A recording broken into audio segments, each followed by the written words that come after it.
Alright, time for a Nidalee beginner's guide. Now, Nidalee is pretty difficult to play. I'll try to keep it as basic as I can to give you like an entry level to Nidalee for those of you that do want to play Nidalee, which I'm sure there are quite a few people for that one, but yeah. Alright, initially starting off, you just want to back at about 50 seconds. Doesn't really necessarily matter too much exactly, as long as you don't go past 55. You place the ward on the buff camp you're not starting on, and then you just run to the other one. Now, in this game, or with Nidalee in general, I would recommend you to just start clearing on the side, or start clearing towards the side that has the best gank setup for you. So any hard CC, any lockdowns are generally recommended that you go for. In this case, I have a Swain and a Jhin on bot lane, so if they land like their W, their Q, their whatever it is to lock the people down, then that's pretty easy. Jax could have been one as well. He just stuns somebody and then we can do it that way. Now starting off, you're clear. You just want to go from a distance, do 2 auto attacks, then switch to Q, and basically every time you have your ult switch up, you just switch. You do an auto attack, then switch. Alright, if you get a leash, of course, you just don't smite this, you smite the next camp. And then you throw the spear like that, take your W second.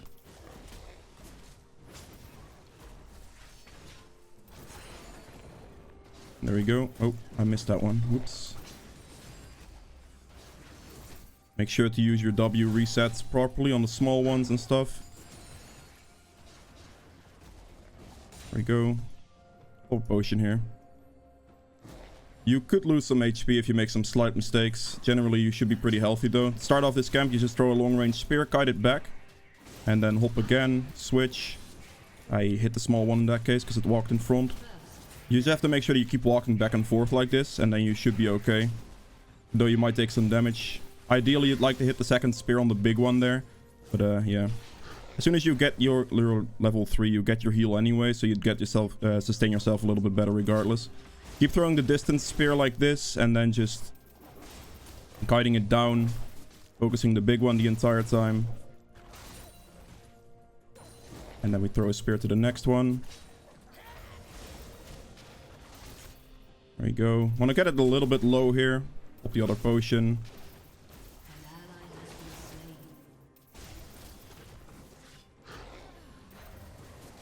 Throw the spear to this. That apparently didn't proc. That is really, really unfortunate.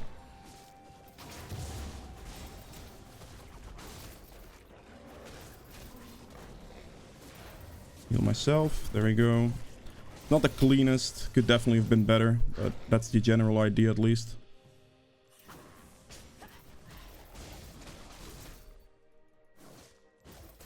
You see Ram is on top side, so I'm just going to do bot scuttle here. We look at bot lane here, we can see that the ADC is kind of low. If my bot lane would be able to land like a snare on it, my spear would land and it's just a free kill. So we could check for the bot lane gank here potentially. Walk through the brushes here gives you extra move speed, which is helpful.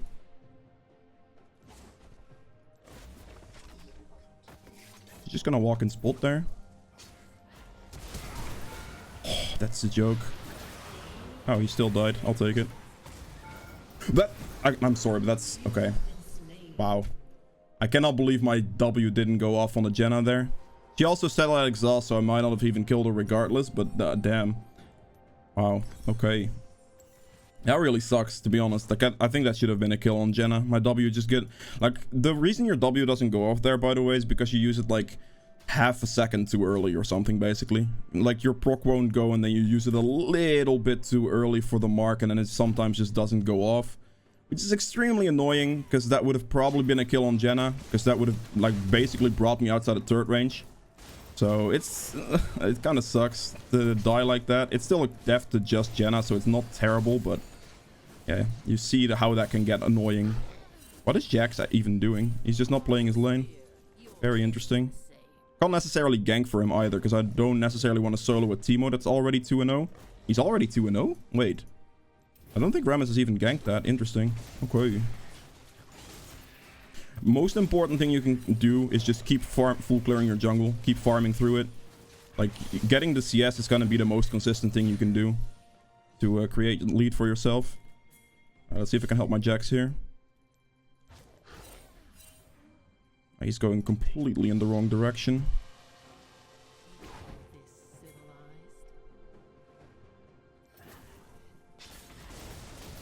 There we go. Wait for the right opportunity to throw your spear. Always try to predict movement, the enemy jungler, as much as you can. So when you're trying to land your spears, think of where they're going to run to instead of... What the hell is this guy doing? Instead of where they actually are going. I can't help him here. He's just dead. If he... Like, I don't understand what he's doing. If he would actually play his lane, he'd give me an opportunity to potentially gank him. But because he doesn't do that, I actually don't get a chance to gank him either. Like, I normally, like, a gank on Teemo could be pretty free. I have to be careful that I don't go in on this, because the Heimer ult is pretty scary. He doesn't have too much mana, so I can kind of, like, hold the wave a little bit. I don't know, my Jax is doing some interesting stuff. That's fine with me, I guess. He can do whatever he wants. Generally, if you're, like, losing your lane like this... I mean, just give me 1 sec. I didn't get it! Oh, man. Damn.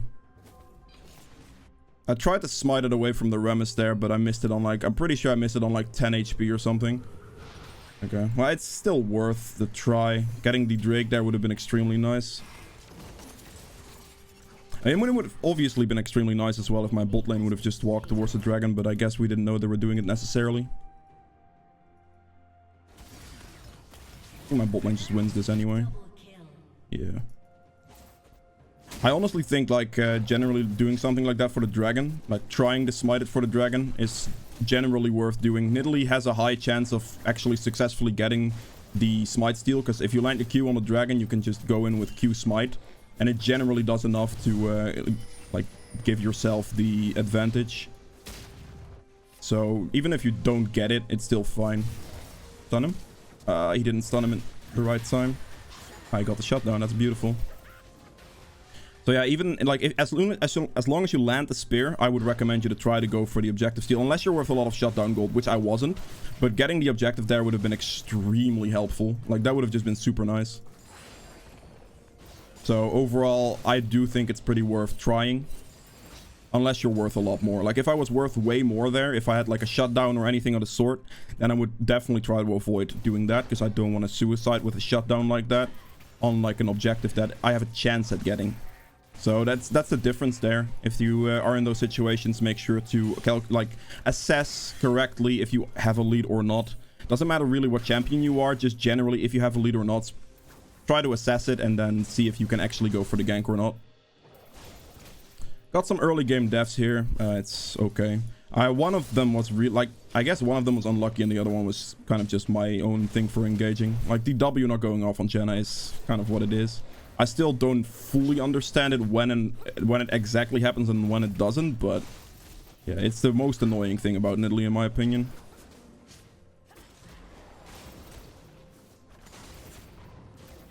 Alright, I'm just gonna make sure that I keep clearing here. I can look for another play towards bot lane soon, which is what I'm gonna do. Bot scuttle isn't up because you see the top scuttle respawning on the map. I will just go... Okay. Gonna heal myself for attack speed here. Clear the ward, and I'm just gonna go through the Drake pit towards bot lane here. My bot lane has a level lead, and I can take the plant over the wall right now to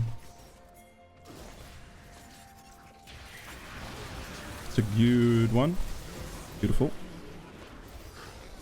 Just gonna auto attack her outside of turret range. There we go. That's what we're looking for. Means we're still alive, so we're quickly gonna run through turret now. Oh, that got me. Okay.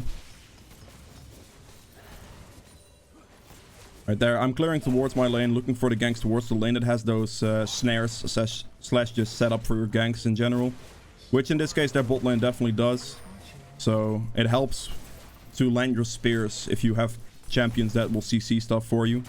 It just generally makes your life a little bit easier. I think I should have enough for my Night Harvester. Yeah, I do. Now, build-wise on Nidalee, I recommend you to just rush for a Night Harvester. You can rush for other mythics as well if you want. I just generally find Night Harvester to be the easiest to play with.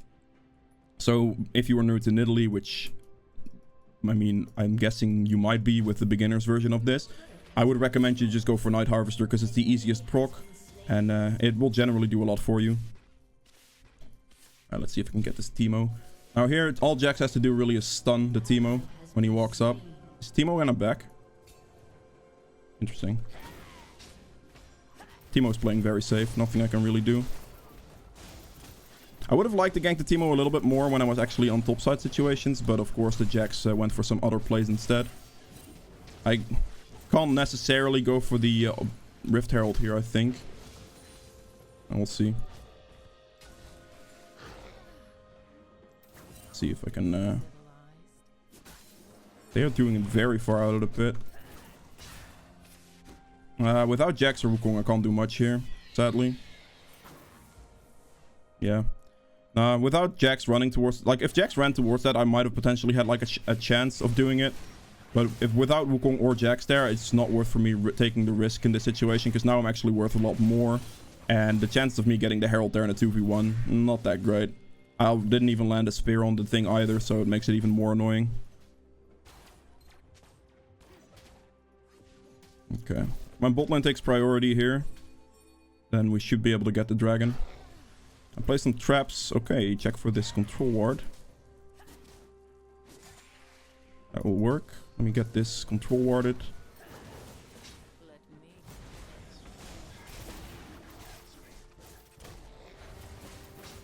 Make sure I focus the dragon down. Hey, that's a big crit.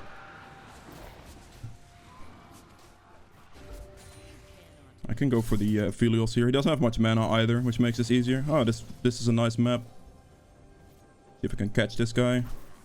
If the Swain would have walked with me towards this direction, we would have had a better chance at killing him, but it's okay. Can walk in behind. He's gonna walk all the way back, it seems. Maybe towards that bush. Oh, that didn't hit. That's so sad. I was like half an inch off, I think, of hitting him with that. Okay. It's gonna run. As long as my Swain or my...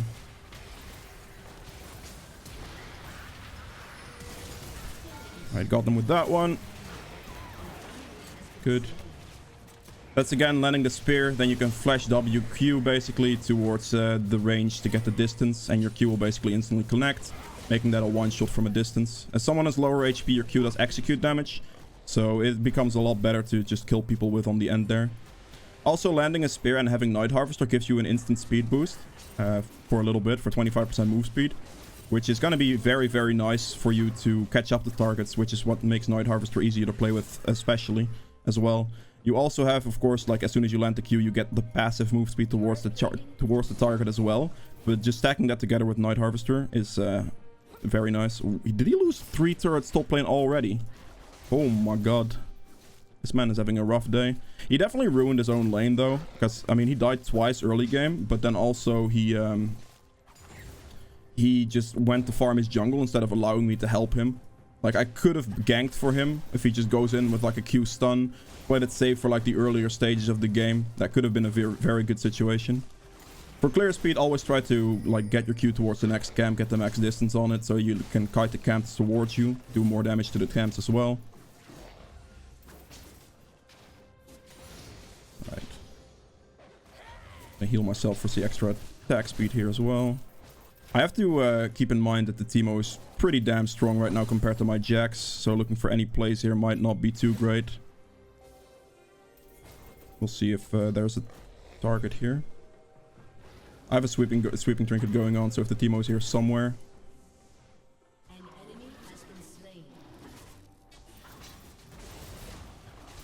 that would be a situation. Like, as soon as you have an invisible champion, like Teemo, or like have his shrooms, make sure to just have a sweeping trinket running when you're running through jungle.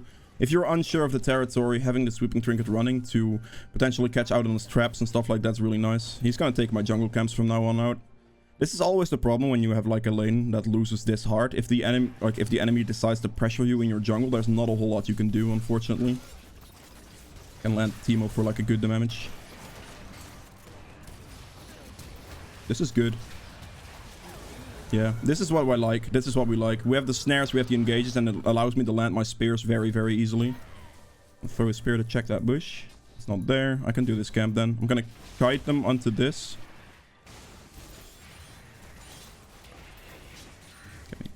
Okay. Making sure the entire time as well that I place some traps in like positions to give myself some vision in their jungle.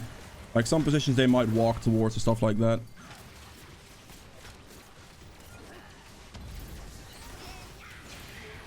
My Q kills the turret. He goes pretty aggressive here. Can heal him. Oh, you have to be careful. Teemo does quite a significant amount of damage.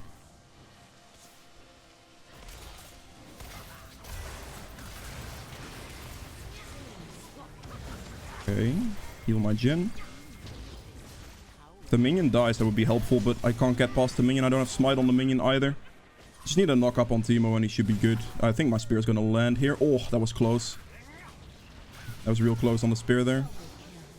Alright, overall pretty good.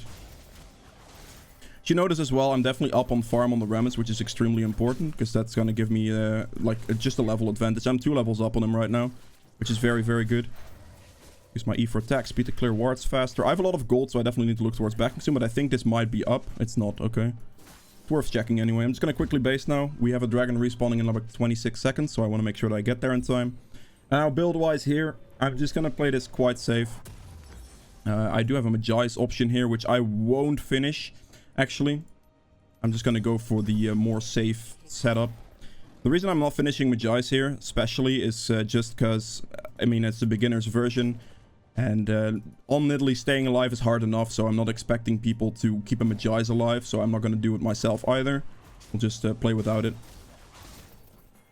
Right, clear this. Jax is top lane. I have a smite up, so we should be good. Generally recommended if you're trying to smite something, just hold your... Hit it, please. Thank you. Hold your abilities to actually... Like, hold your Q mainly. To Q smite something. Also, Jhin was holding his 4th shot for the same reason. The moment I assist pinged, he shot it. Ping communication is quite important for that one. There's not too much going on the map right now. Jax is, like, getting shoved in on top lane. I'm just going to do my Gromp real quick. Team's going to get engaged on. Throw the spear. Doesn't land. Jesus Christ.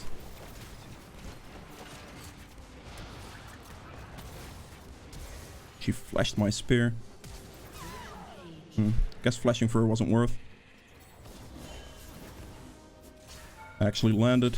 See the move speed boost I get, by the way? Like, I get it from Night Harvester, but I also get it from my passive. So as soon as the spear lands, you have a high chance of actually catching up with the target. Teemo's just allowed to keep pushing because nobody backs. Maybe I should have been the one backing. I have to push for mid inhib now. Kind of balance this out. After this, we could pressure in top lane to negate the inhibitor on top lane with the team.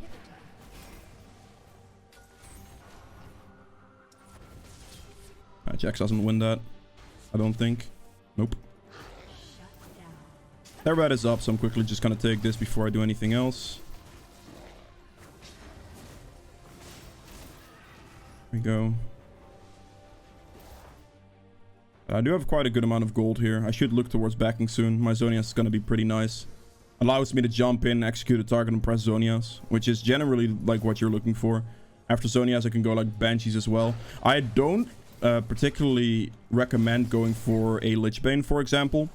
Mainly because Lichbane is more difficult to play with on Nidalee. You're kind of funneling yourself into a situation where you have to like be good enough to land certain Lichbane procs, or like have good enough awareness for positioning and stuff like that. It's better to just stack AP if you're like more new to Nidalee at least. Lichbane is an item for sure, but it is more recommended to just go for like a Night Harvester Zonia's Deathcap type of setup, or Night Harvester Banshee's Deathcap, something like that, over actually going for a Lichbane, because it doesn't necessarily help you too much having the Lichbane. It gives you more burst damage, but you actually have to know the opening, and Nidalee is pretty squishy, so if you mess up the opening, you're instantly dead. So that's something you have to be super careful for, and that's why I wouldn't recommend you to go Lichbane either, for that specific reason. Lichbane becomes more of a thing as well the moment you start playing like Conqueror Nidalee instead of like Electrocuted Dark Harvest Nidalee. Also, I recommend Electrocute more because, I mean, it just makes your early game a little bit easier. That's the main reason for it.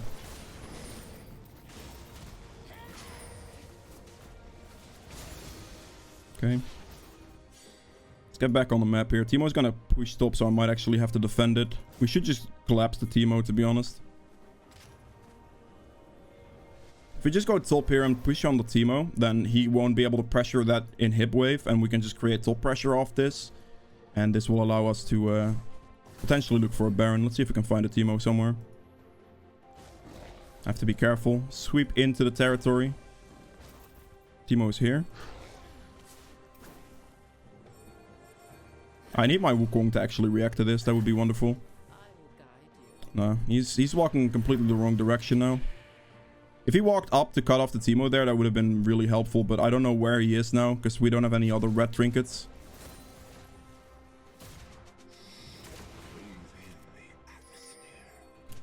We need red trinkets to spot the Teemo. I was expecting the Wukong to cut off something with me there, but I'm not sure what he was doing in the meantime. He was just like kind of walking back and forth on Baron or something instead of walking up the Teemo with me, because I spotted him somewhere, which would have made it pretty easy potentially to get the kill on him if the Wukong would have followed that up. Teemo. We just want to kill this guy. Literally just kill the Teemo. Main problem here is just a red trinket. Now, my team doesn't have it.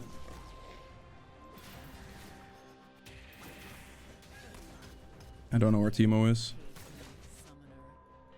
Yeah. Fucking impossible, man. Where is this Teemo?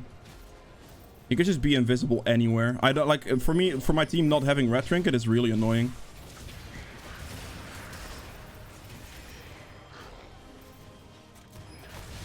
Okay, that's better.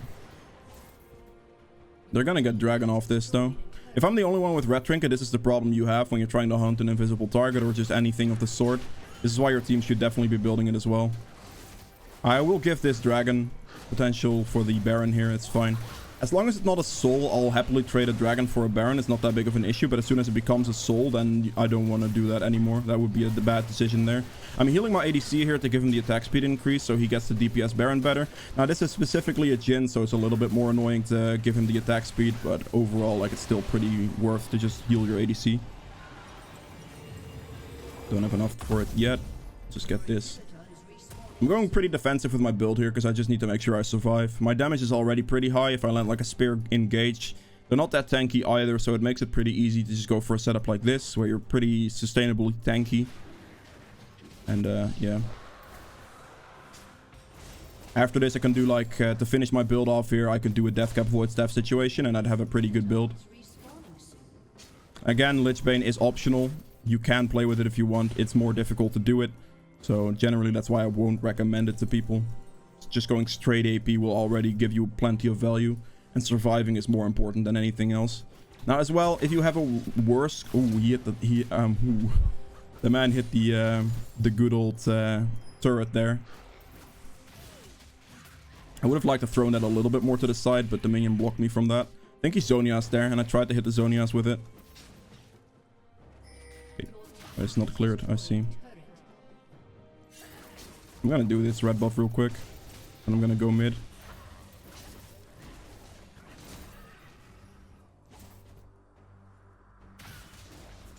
The ward. Just gonna walk up into my spear like that, and then we're just gonna flash QE him. I have to be careful for a tornado. Oh, they surrendered it. Alright, but that's it for Nidalee. If you guys have enjoyed this video, please make sure to hit the thumbs up button below. Helps me out quite a bit. If you'd like to see more videos from me in the future, hit the subscribe button as well. And I'll see you guys in the next one. Bye. Okay, just to add this on the end here. We have done 10.3k damage, which is the most damage of my team towards enemy champions, which is nice. Healing done is 13.4k, which is good. This would scale up a lot better, obviously. The more AP you get, the bigger your heals get, so the faster this stacks up. Objective damage, 19.3k, not too bad. Damage taken, by far the most, about 20k damage taken. And I guess we have self-mitigated damage, is about 10.5k. So not too bad at all.